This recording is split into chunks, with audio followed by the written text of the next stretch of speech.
ನಾವು ಮಾಡುವ ಸಮಾಜಮುಖಿ ಕಾಯಕ ನಮ್ಮನ್ನು ಸಮಾಜ, ಸರ್ಕಾರ ಹಾಗೂ ನಾಗರಿಕ ಗೌರವಗಳನ್ನು ತಂದುಕೊಡುವ ಮಟ್ಟಕ್ಕೆ ಕೊಂಡೊಯ್ಯುತ್ತದೆ.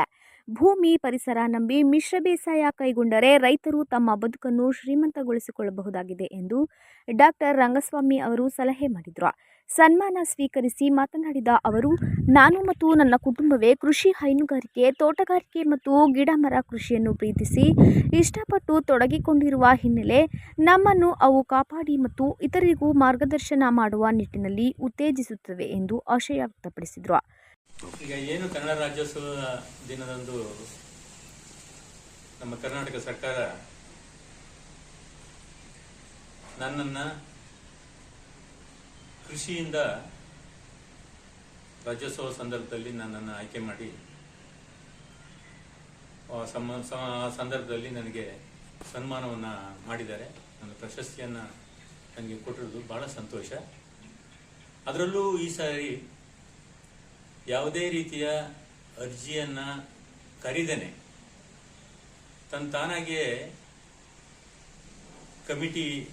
ಆಯ್ಕೆ ಕಮಿಟಿ ಏನಿತ್ತು ಈ ರಾಜ್ಯಾದ್ಯಂತ ಕೃಷಿಗೆ ನನ್ನನ್ನು ಆಯ್ಕೆ ಮಾಡಿರೋದು ಬಹಳ ಸಂತೋಷದ ವಿಚಾರ.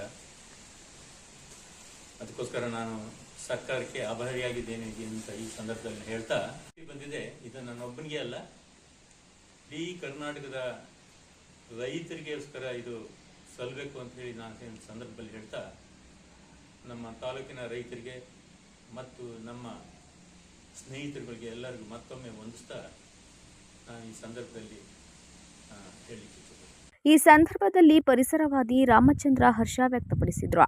ವೀರಶೈವ ಸಮಾಜ ಮುಖಂಡ ರವಿಕುಮಾರ್, ಮಲ್ಲಿಪಟ್ಟಣ ಸುರೇಶ್ ಇತರರು ಇದ್ದರು. ನ್ಯೂಸ್ 5 ರವಿದುಮ್ಮಿ. ಎಷ್ಟೋ ಡೈರಿಗಳನ್ನ ಇವ್ರು ಇಂಪ್ರೂವ್ ಮಾಡ್ತಾ ಇದ್ದಾರೆ. ಅವ್ರು ಹೇಗೆ ಹಾಲನ್ನ ಉತ್ಪಾದನೆ ಮಾಡಬೇಕು ಅಂತ ಇವ್ರ ಮಗ ಹೇಳ್ತಾರೆ. ಇವರು ಕೃಷಿ ಹೇಗೆ ಮಾಡಬೇಕು, ಕೃಷಿಲಿ ಹೇಗೆ ಬದುಕಬೇಕು ಅನ್ನೋದನ್ನ ಇವ್ರು ಬ್ಲಡ್ನೊಳಗೆ ಸೇರಿಸ್ಕೊಂಡ್ಬಿಟ್ಟಿದ್ದಾರೆ.